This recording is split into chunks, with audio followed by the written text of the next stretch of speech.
Hello students, welcome to Khandelwal Maths Academy. I am your host Vishwesh Khandelwal. In today's video, we will be studying the problems of practice set 5.2 of chapter 5 quadrilaterals of standard 9 geometry. Now see, the problems of this practice set 5.2 are actually based on the properties of parallelogram which we have already studied. लेकिन फिर से एक बार उन्हें revise कर लेंगे हम. Suppose if a given quadrilateral is a parallelogram, तब क्या होता है? Then both the pairs of opposite side are parallel to each other if it is a parallelogram. Both the pair of opposite side are congruent to each other. Then both the pairs of opposite angles are congruent to each other. Adjacent angles are supplementary and diagonals bisect each other. Okay? If the given quadrilateral is a parallelogram, तो ये सब properties persist करती है. Okay? Now see, coming to the first sum of this practice at 5.2, the given part is quadrilateral ABCD is a parallelogram. Okay? In which P and Q are midpoints of sides AB and side CD. मतलब P is midpoint of side AB, मतलब AP is equal to BP, और Q is midpoint of side CD, मतलब this CQ is equal to DQ. Okay? हमें proof क्या करना है कि ये quadrilateral APCQ is a parallelogram. अब ये हम जो पिछला वीडियो था सॉल्व एग्जांपल से रिलेटेड उसमें देख चुके हैं कि दुनिया का कोई भी क्वाड्रिलेटरल यदि हमें पैरेललोग्राम ऐसा बताना है तो हमारे पास टोटल कितने तरीके हैं? 5. ओके? और क्या है वो तरीके कि उस गिवन क्वाड्रिलेटरल के दोनों ही पेयर ऑफ अपोजिट साइड या तो पैरेलल बता दो, या तो दोनों ही pair of opposite side congruent बता दो, या कोई एक pair of opposite side parallel भी बताओ और कॉन्ग्रुएंट भी बताओ, या फिर दोनों ही पेयर ऑफ अपोजिट एंगल्स जो है वो कॉन्ग्रुएंट बता दो, या फिर डायगोनल्स बाइसेक्ट ईच अदर ये बता दो. बराबर है? तो हमारे पास टोटल 5 तरीके हैं. पर उससे पहले हम गिवन में जो कुछ दिया उसका यूज करेंगे. Now see,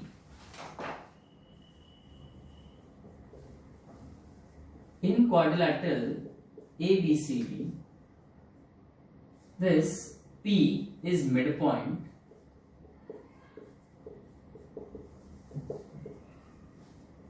of side AB. Okay, this is given. अब P साइड AB का मिड पॉइंट है, इसका मतलब AP is equal to BP and both will be half of AB. तो हमें यहाँ पर AP लेना चाहिए या BP लेना चाहिए? तो देखो BP लेके तो कोई मतलब है नहीं, और AP इसलिए लेना चाहिए क्योंकि हमें क्वाड्रिलेटरल APCQ पैरेललोग्राम बताना है, तो कहीं ना कहीं AP इस क्वाड्रिलेटरल का पार्ट है. So as P is the midpoint of side AB, तो AP is half of AB. Therefore AP is half of AB. इसे आप 1 नाम दे दो. और क्या दिया है हमें? Q is midpoint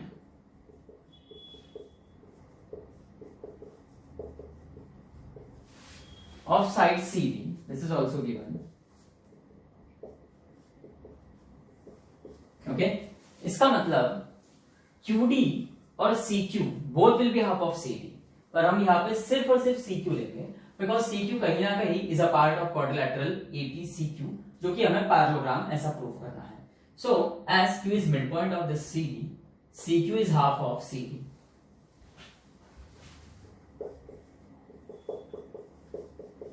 Okay? और क्या दिया है हमें? हमें बताया गया है कि क्वाड्रिलेटरल ABCD, ये जो बड़ा क्वाड्रिलेटरल दिख रहा है आपको, ये पैरेललोग्राम है. ये जो हमारा सॉल्व एग्जांपल फर्स्ट था उसके जैसा सम है ये. ओके? हाँ, quadrilateral ABCD is a parallelogram. This is also given, and therefore AB will be equal to CD. क्योंकि in parallelogram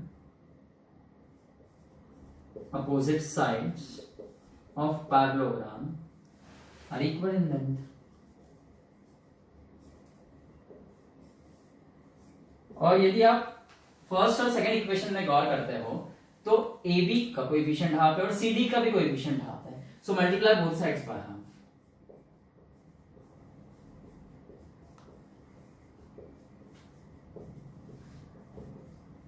Therefore half AB is equal to half CD. इसे 3 नाम दे दो. And now from 1, 2 and 3,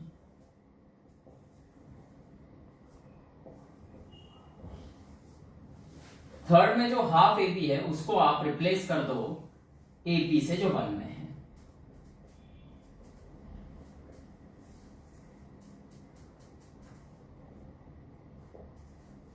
और third में जो half C D है उसकी जगह हम 2 में से सी क्यू लिख देंगे, इसे 4 नाम दे दो।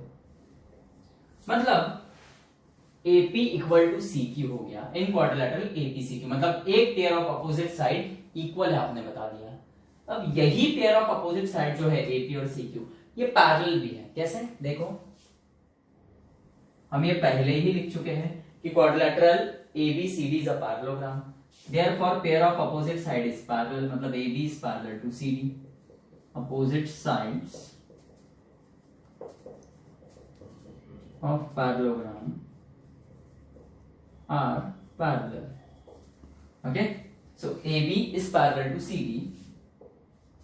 अब देखो यदि AB और CD एक दूसरे को पैरेलल है तो इनके छोटे छोटे पार्ट भी एक दूसरे को पैरेलल ही रहेंगे, मतलब AP will be parallel to CQ, इसे आप फाई नाम दे दो।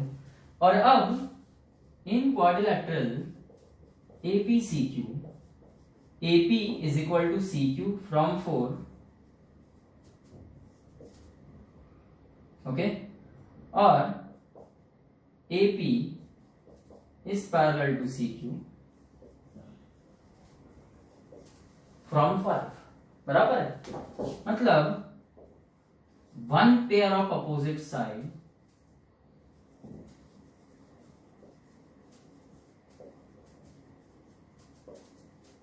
is parallel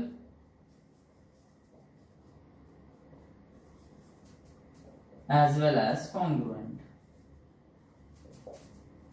and therefore quadrilateral APCQ is a parallelogram. This is your proof.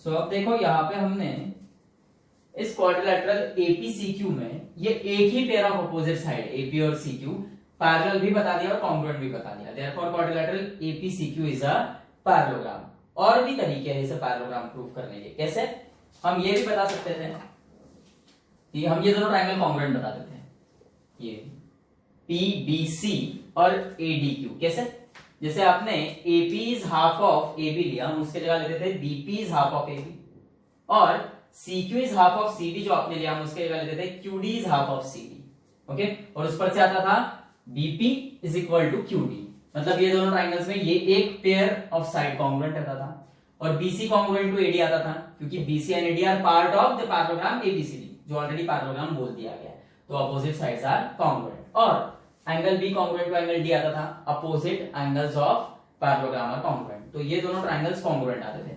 और जैसे ये दोनों ट्रायंगल्स कॉन्ग्रुएंट आ गए तो segment PC would have been congruent to segment AQ, और AP कॉन्ग्रुएंट टू CQ, तो पहले ही बता चुके हो आप।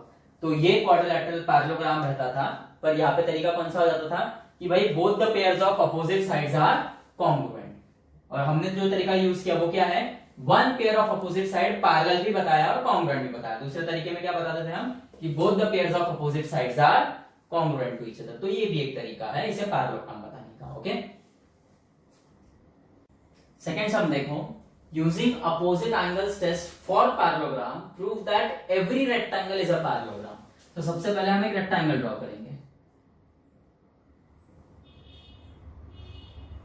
सॉल्व एग्जांपल में हम ये प्रूव कर चुके हैं कि every rhombus is a parallelogram, यहां पर हम प्रूव कर रहे हैं कि every rectangle is a parallelogram. Okay, quadrilateral ABCD rectangle है, so given will be quadrilateral ABCD is a rectangle, और प्रूफ क्या करना है हमें, quadrilateral ABCD is a parallelogram। और उन्होंने बता भी दिया है प्रूफ करने के लिए आप अपोजिट एंगल टेस्ट का यूज करोगे। ओके, मतलब यहाँ पे साइड्स और डायगोनल्स का कोई काम नहीं है। Now see, quadrilateral ABCD is a rectangle. This is given. Therefore, angle A is equal to angle B is equal to angle C is equal to angle D is equal to 90 degree, है ना। One नाम दे दो, reason क्या आएगा, all angles of rectangle are right angles।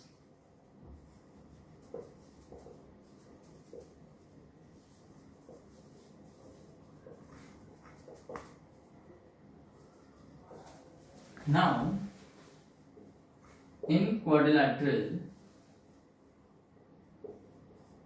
ABCD, angle A is congruent to angle C and angle B is congruent to angle D. This is from 1. इसका मतलब both the pairs of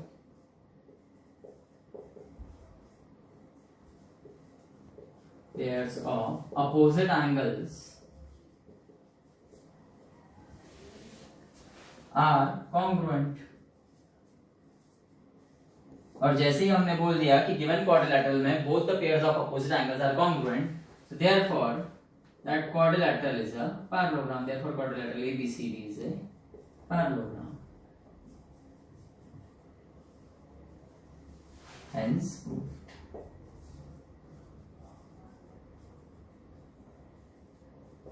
Okay.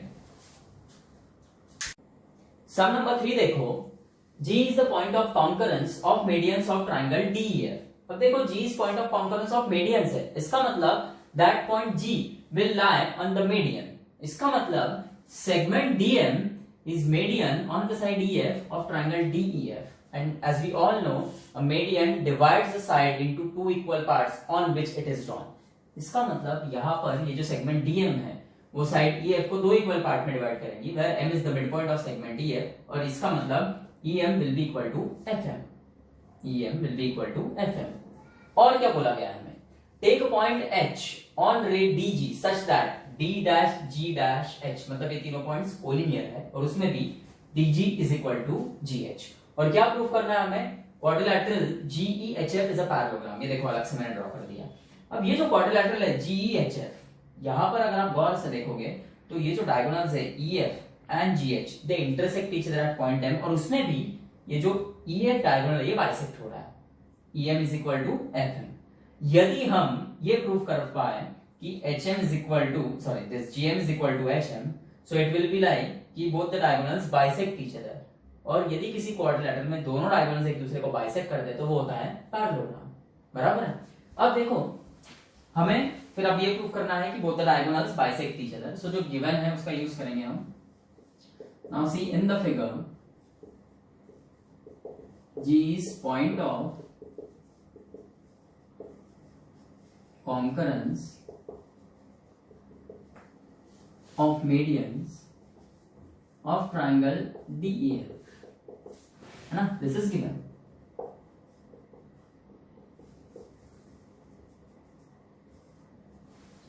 Therefore, point G is centroid and this segment DM is median on side EF. बराबर है. Therefore, EM is equal to FM. इसे आप 1 नाम दे दो. And we know a centroid divides the median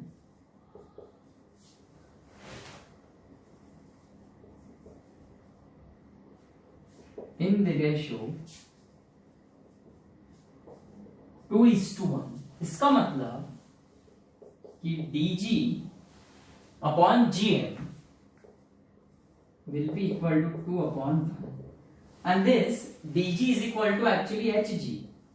So HG upon GM is 2:1. Reason आएगा कि since DG is equal to GH. इसका मतलब this GH is twice GM. This GH is twice GM. मतलब GM is half of GH. GM is half of GH, and that is M is midpoint of GH.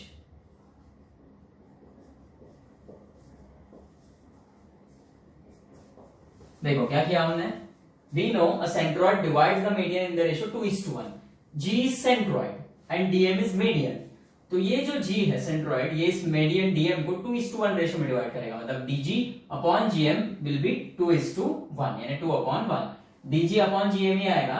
GM upon DG मत कर देना. हाँ, GM upon DG लिखते हो तो 1/2 लिखना पड़ेगा. So dg upon gm is 2 upon 1, but this dg is equal to gh, this is given. तो ये dg को हमने gh से रिप्लेस कर दिया, इसका मतलब gh into 1 is gh और ये हो जाएगा 2 into gm। तो ये gm जैसा कि वैसा रहा, ये 2 जो मल्टीप्लिकेशन में था gm के साथ, वो यदि वो राइट साइड में था वो लेफ्ट में जाएगा तो डिवाइड हो जाएगा, ओके, डिनोमिनेटर में आ जाएगा। इसका मतलब gm is half gh और gm is half gh, इसका मतलब m is midpoint of gh, इसका मतलब gm is equal to hm। इसे आप 2 नाम दे दो। And now in quadrilateral GEHF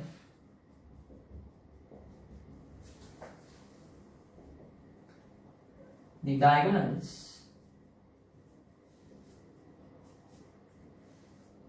GH and EF intersect each other at point M, okay. और इसमें भी EM is equal to FM, okay, from 1 and GM is equal to HM from 2, okay. मतलब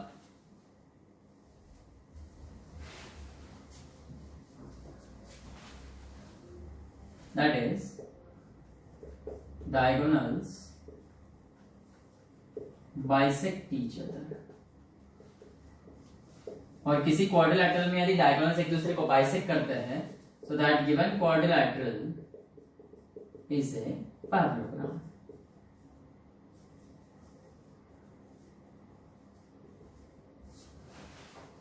This is your proof।